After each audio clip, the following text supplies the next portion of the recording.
We've got something new this week. Our colleague and National Geographic Channel's executive producer Drew Jones is going to take us behind the scenes of epic adventures with Bertie Gregory. I'll let him and Bertie take it from here. You ready? I'm Bertie. Filming animals is my job. That is not a chase you see every day. And I take it really seriously. Look, I'm trying to film penguins. Oh, and I've missed it. I want to tell wildlife stories in a rapidly changing world. That sounded like a big crack! Bertie travels from Antarctica in search of fin whales, Zambia for crowned eagles targeting bats, to Cocos Island to get up close and personal with hammerheads. Whoa, that has really fired up the sharks. Now they are just blasting around. My adrenaline is just pumping. To deep in the Pacific, searching for a megapod of spinner dolphins. And back to Africa for an epic, pun intended, view of lions on the hunt. Those lion tracks have got my pulse racing. We're looking for a pride big enough to take on buffalo, and after 6 days of searching, we have hit the jackpot. Today we're taking you behind the scenes of National Geographic's epic adventures with Bertie Gregory. We'll take you to 3 of the 5 locations we visit in this first season, so you can hear for yourself. In each location, Bertie looks to capture a unique animal interaction. But being in the right spot, with the right equipment, at the right time is far from easy. If it was easy to do, if it was easy to see and film, it wouldn't be nearly as exciting when it all kicks off. If it all kicks off.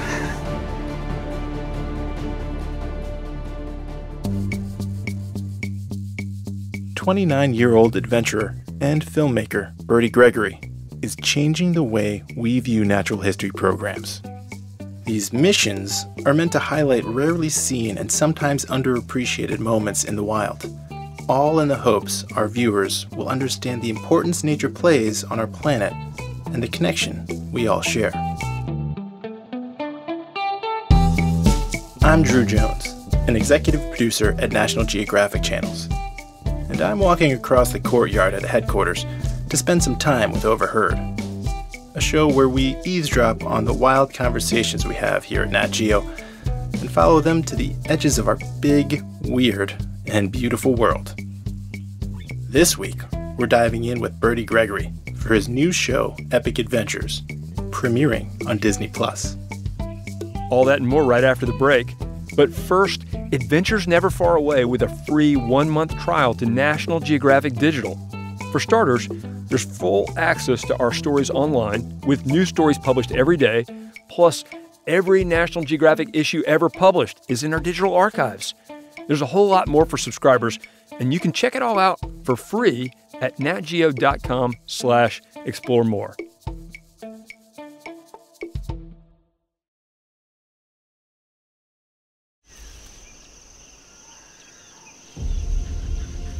First stop, Zambia, where Bertie travels to film crowned eagles, the most powerful aerial predator on the continent.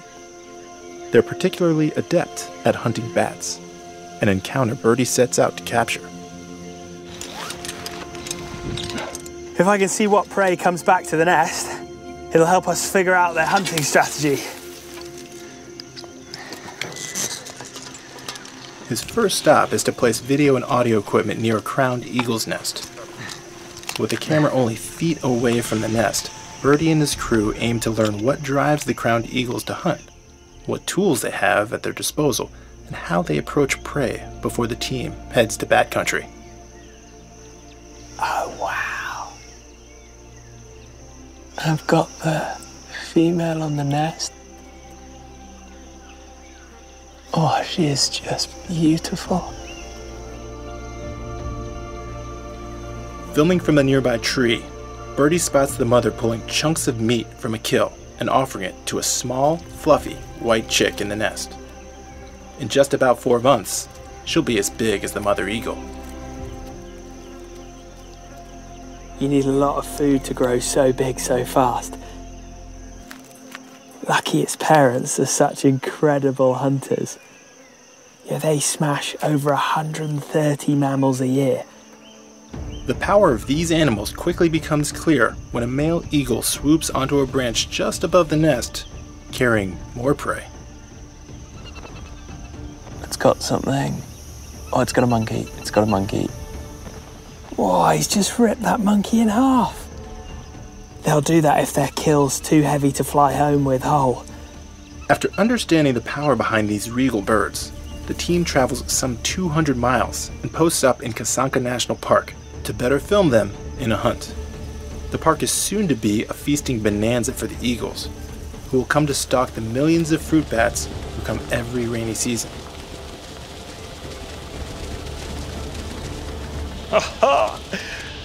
Just look at all these bats just streaming in from all directions.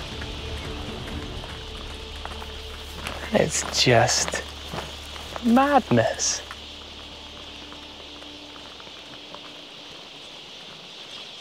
I mean, I've seen some epic migrations, but this is on another level. With Bertie's drone in the air, the sunrise looks like a mirage behind the thousands of bats flying to their nesting grounds. But even though the bats are an awe-inspiring sight, the reality of deforestation and the loss of their habitat becomes clear as the drone surveys the land. From the air, I've seen how fragile this place is. Even though the park and the bat roost itself are protected, the buffer zone that surrounds them is in terrible danger. Huge areas of forest have already been felled for illegal industrial farming. Less forest means less fruit. Less fruit means fewer bats. And if the bats stop coming altogether, it'll be terrible news for the eagles. Back down in the forest with the sun beating down, the trees lean heavily with the smaller winged rodents as the eagles arrive and perch themselves on dead branches for the clearest line of sight for their approach. The team learns that the eagles wait for the bats to spook and scatter away from the security of the trees. But it takes time, and Bertie's drone can only fly for so long. Battery level is low. Uh-oh, drone's out of juice. Right, time for the fastest battery change of our lives. It's only a matter of time before the eagles dive. Okay, there it goes. Find a target, find a target. I feel like this is a view that you're not allowed to get. Way above the forest, flying with the eagles. Here he goes. Oh, there's a bat right in front of me. He's got it, he's got it, he's got it.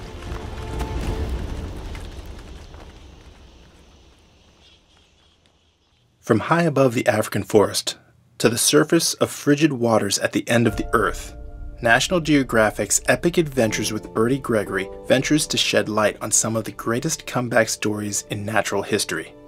But to do so, he and his team head to the coldest and most southern place on the planet. More after the break.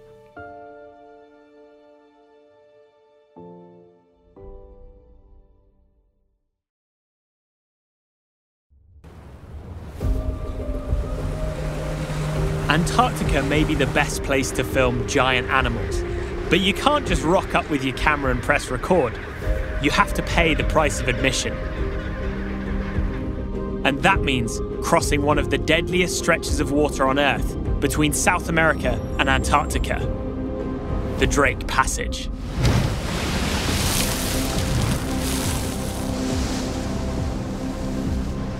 It's a 500-mile stretch of violent and unpredictable ocean, and countless ships, much bigger than ours, have been lost without a trace in these waters.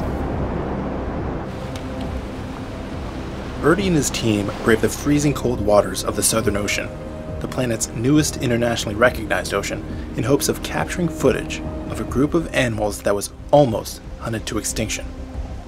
If reports from its conservation network are true, it'll be worth it.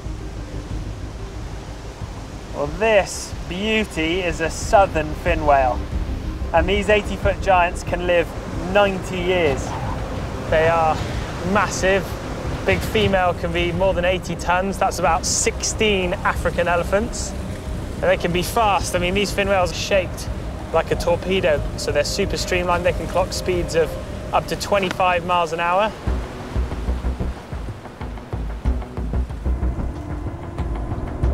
In one of man's greatest crimes against nature, 750,000 fin whales were killed before commercial whaling was banned in 1986.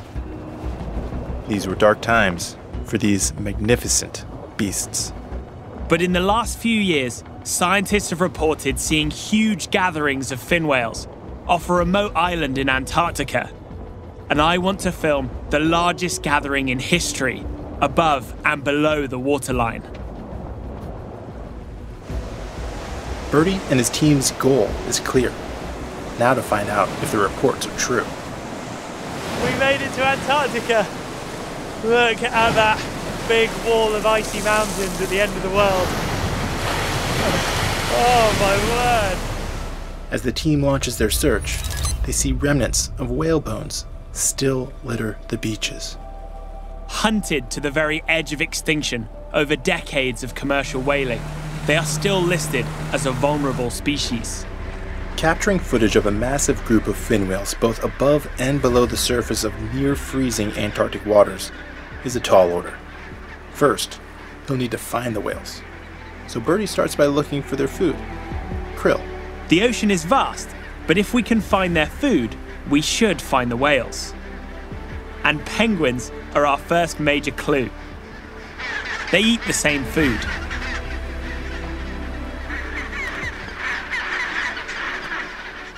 There's nothing quite like arriving at a penguin colony. It is a complete assault on the senses. It's noisy, it's really smelly, and there's just so much going on.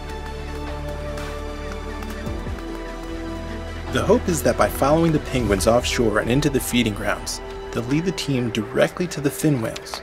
It's a lofty goal and one that comes with a fair share of challenges. And in the end, after Bertie launches his drone into the air, the team is rewarded with an experience more epic than their wildest dreams.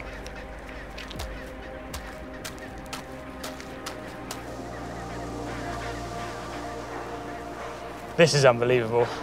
I mean, it looked like a lot of whales from the surface, but now I'm up in the sky. The scale of it is mind-boggling. There are just whales everywhere.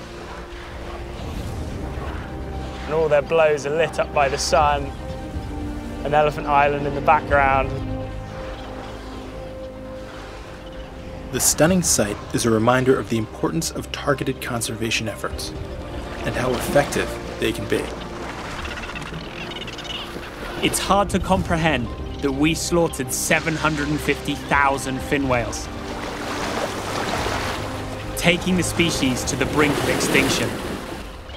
Knowing that makes this spectacle even more powerful. And more importantly, new research has shown the vital role these giants play in capturing and recycling carbon. A thriving whale population brings huge benefits, not just to these remote waters, but to the planet as a whole.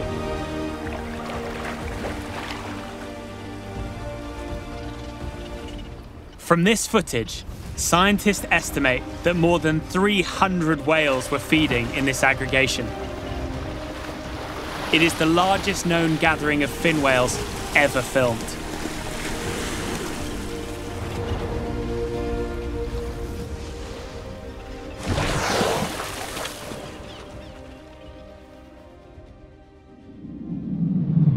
The oppressive African heat is in stark contrast to the Antarctic frost, but it's the only place Bertie and his team are going to be able to film a wildlife interaction built on strategy. But unlike the Super Bowl, the smartest and strongest don't walk away with a trophy. They get to live another day. I'm traveling to South Luangwa National Park, deep in the heart of Zambia. It's one of Africa's last great lion strongholds. We're on our way to the Luangwa River, which we're hoping is going to be the scene for an epic battle between two gladiators. There are over 30 lion prides here, and thousands of buffalo. The thing that makes me most excited and most nervous is that the animals don't read the script, so I have no idea what's in store for us. With 30 lion prides in the area, the challenge may seem simple, but it's a lot trickier than you'd think. While I'm not as traveled as Bertie, I've had the privilege of following lions in the African bush. In my experience, lions usually take advantage of the evening temperatures and move throughout the night, so they don't overheat. This makes them difficult to track, unless you're able to follow them through the night. And during the day, they try to stay as cool as they can. That can sometimes mean they take refuge under a wooded canopy, which in turn means out of eyesight.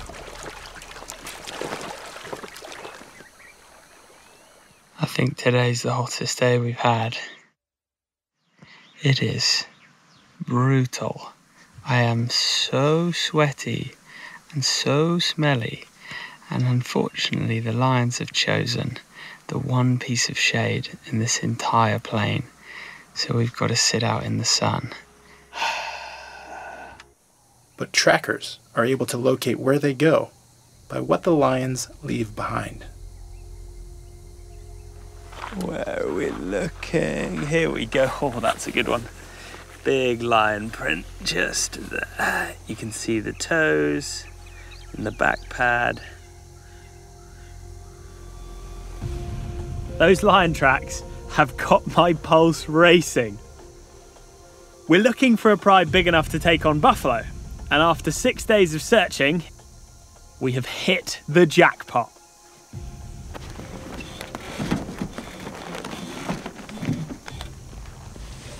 That's a lot of lions. I think we found our pride.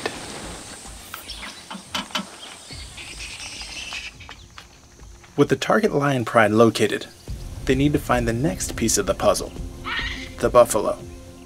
Miles away, Bertie takes to the sky with his drone to get a bird's eye view. There's a big herd of buffalo. Copy that. This is even better than I thought. Whoa, the herd is huge. From up here, I can see them in a whole different way. You know, they're cohesive. There's an order to what they're doing. And then out front, they're the pathfinders guiding the herd.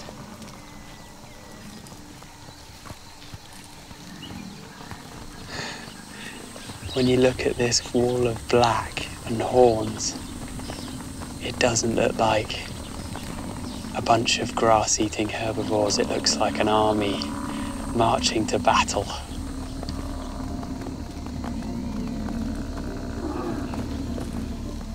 Bertie and company just need to wait for the two forces to meet. This lends them a bit of time to assist in a local conservation effort.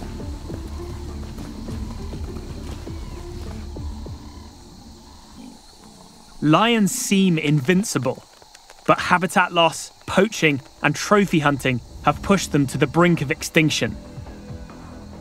To help protect them, some lions in this park have collars fitted so that researchers can track them by satellite.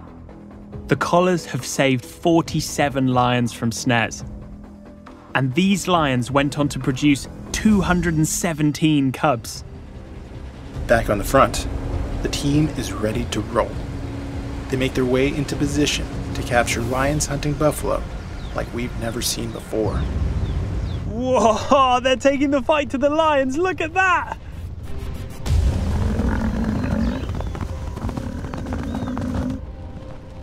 The buffalo are just pouring past the lions. One's on a calf, one's on a calf. It's by itself though, I can't see any other lions around it. The rest of the herd is coming back. Ooh! The lion was right on that buff. I thought that was game over for that calf, and the rest of the herd came back and drove the lion off. I've got the shakes.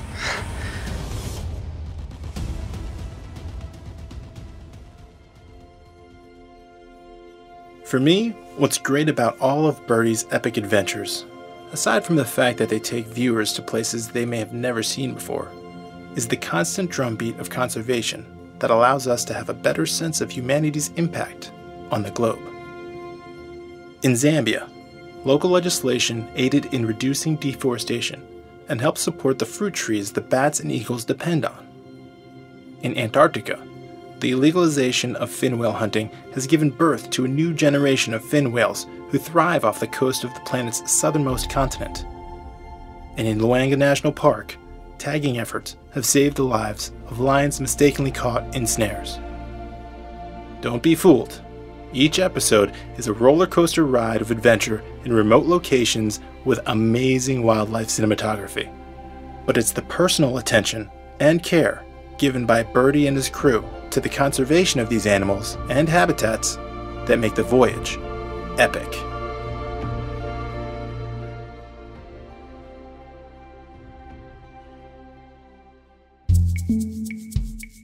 That's Drew Jones, executive producer at National Geographic Channels. Catch Epic Adventures with Bertie Gregory when it premieres this week on Disney Plus for spectacular visuals of the amazing creatures, seascapes, and landscapes Bertie captures during his voyages. If you like what you hear and you want to support more content like this, please rate and review us in your podcast app and consider a National Geographic subscription. That's the best way to support Overheard. Go to natgeo.com/explore more to subscribe. This week's episode of Overheard is produced by Drew Jones and manager of audio Carla Wills. Our producers are Kyrie Douglas and Alana Strauss. Our senior producers are Jacob Pinter and Brian Gutierrez. Our senior editor is Eli Chen. Our executive producer of audio is Devar Ardalan, who edited this episode. Our photo editor is Julie Howe.